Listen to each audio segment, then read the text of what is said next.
Podcast número 414. Bueno, parece que las mujeres están tomando la iniciativa para pedirme consejería. Esta mujer se hace eco de las dos anteriores y decidió escribirme para pedir por favor que le ayudara con un problema específico que ella tiene. Seguro en la respuesta para ella se encontrará la respuesta para muchas otras tantas personas, tanto hombres como mujeres que pasan por esta situación. Antes de leer la pregunta que hace esta atribulada mujer, te invito a que, si quieres que yo responda alguna inquietud con respecto a la consejería, vas a joseordóñezcristiano.com y ahí donde dice contacto me escribes haciéndome una pregunta como esta. Quisiera un consejo. Yo y mi esposo nos conocimos en la iglesia y nos casamos ahí cuando teníamos 19 años. Hace poco me enteré que él me fue infiel con una amiga que yo llevé a la iglesia. Ella también es casada. Mi esposo me dice que él sentía que yo no lo amaba. Sí, yo tenía actitudes incorrectas hacia él. Y él cree que yo tuve la culpa de su infidelidad, que yo no era una mujer sabia. Bueno, voy a dar respuesta y lo vamos a dar desde el punto de vista bíblico. Primero, lamento profundamente escuchar tu situación, porque es la situación de muchos hombres y de muchas mujeres que han sido víctimas de infidelidad, de engaño por parte de sus esposas y esposos, y que luego se sienten acusados, culpables, y de pronto empiezan a creer que efectivamente la infidelidad del cónyuge fue gestada por su comportamiento. La infidelidad es una herida profunda y dolorosa en cualquier matrimonio. Es importante reconocer que la infidelidad es un pecado y una traición que causa mucho dolor. En Proverbios capítulo número 6, versículo número 32, la palabra de Dios dice: el que comete adulterio carece de juicio. El que así actúa se destruye a sí mismo. La infidelidad no solo daña la relación matrimonial, sino que también tiene consecuencias espirituales y emocionales para las dos personas. Tu esposo mencionó que se sintió no amado y que esto lo llevó a la infidelidad. Es crucial entender que, aunque ambos pueden haber contribuido a problemas en la relación, cada persona es responsable de sus propias acciones. Lo que tu esposo está haciendo en psicología se conoce como proyección. La proyección es un mecanismo de defensa psicológica en el que una persona atribuye sus propios sentimientos, sus propios pensamientos o comportamientos inaceptables a otra persona.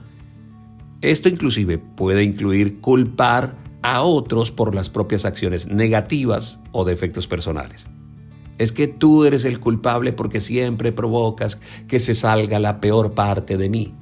Es que me dejaste solo y entonces yo, abandonado, sentía tristeza y por eso terminé con otra persona cometiendo infidelidad.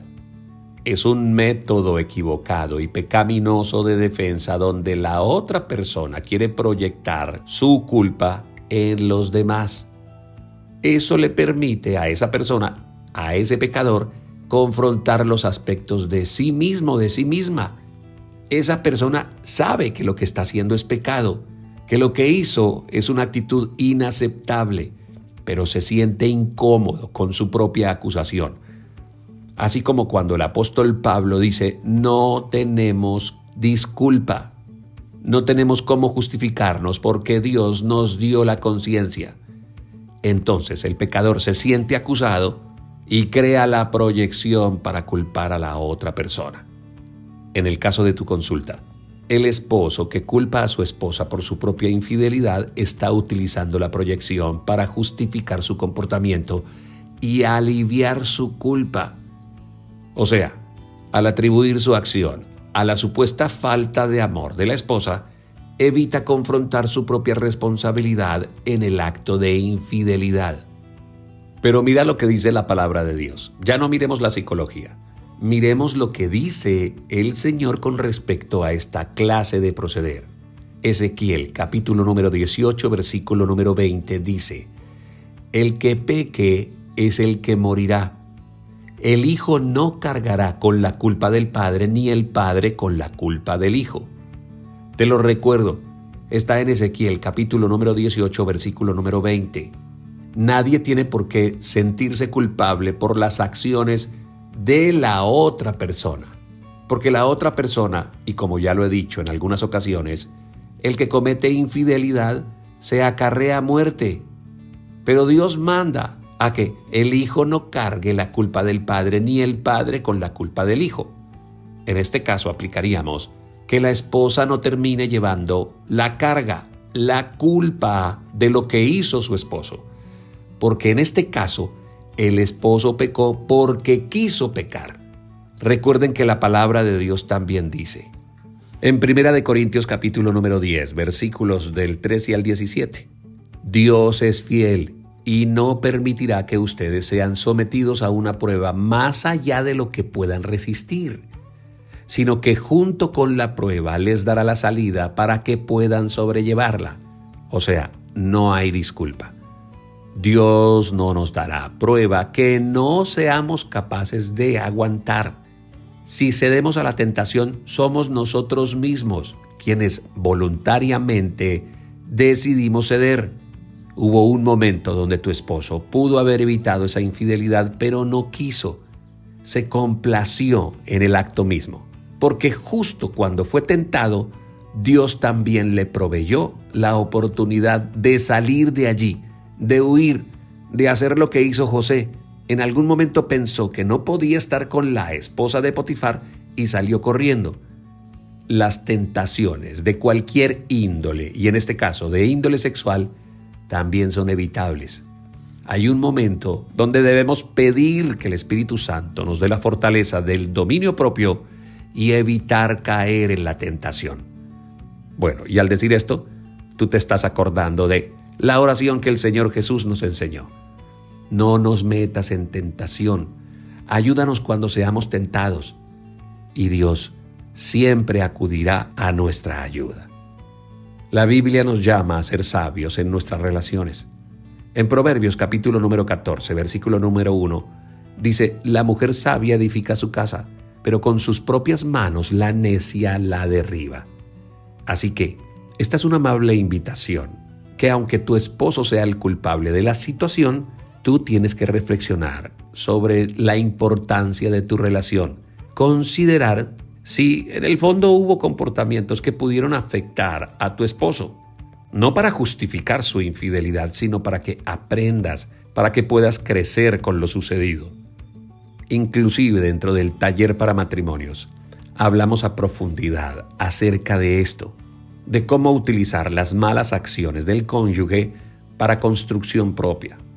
Cuando estemos hablando allí acerca de la infidelidad, abordaremos diferentes ángulos desde donde podemos aportar tanto a la persona que ha sido infiel como a la persona que ha sido víctima de infidelidad.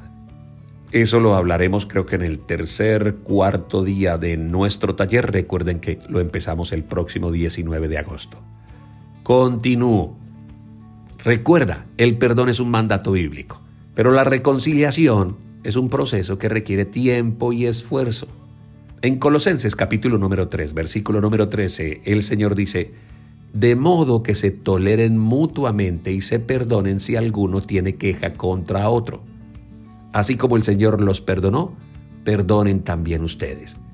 Si decides trabajar en la reconciliación, ambos deberán comprometerse a sanar y a reconstruir la confianza.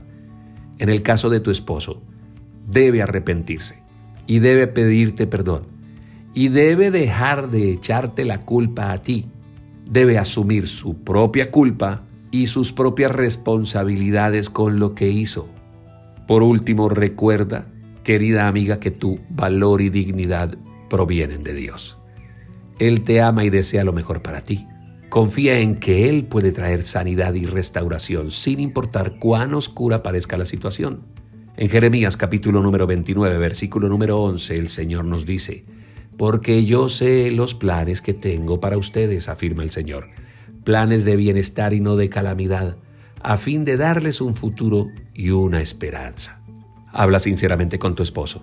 Llévalo a que reconozca su culpa. que pida perdón y que se dedique a restablecer tu confianza. Asunto que nunca es fácil. Si debe haber una verdadera sanidad, debe haber verdadero arrepentimiento, verdadera restitución. 19 de agosto, 7 de la noche hora de Colombia, a través de Zoom. Muchas parejas van a estar allí reunidas en el cuarto taller para matrimonios, que tendrá temáticas como estas, que intentan dar la información suficiente para que al término del taller hayan muchas áreas de tu vida en donde antes tenías preguntas y ahora tienes respuestas. El taller te va a entregar herramientas de qué debes hacer en cada situación.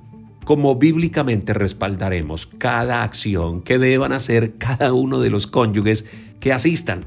Recuerden que de las 9 de la noche a las 10 tendremos nuestras salas de consejería y allí yo voy a tener la oportunidad de aconsejar y de resolver inconvenientes como los que tratamos en el presente podcast. En la descripción está el enlace que te lleva a toda la información. Si no lo encuentras, ve ahora mismo a joseordóñezcristiano.com y allí encuentras toda la información del taller, pero recuerda que allí también dice contacto. Si tienes alguna pregunta, necesitas alguna consejería de alguna temática, no dudes en escribirme.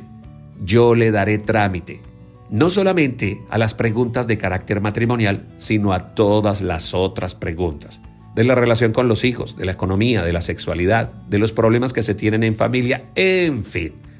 Por ahora, te deseo que tengas un lindo día, que Dios siempre te dé la facultad de resolver todos los problemas basándote en la palabra de Dios. Que Dios te bendiga.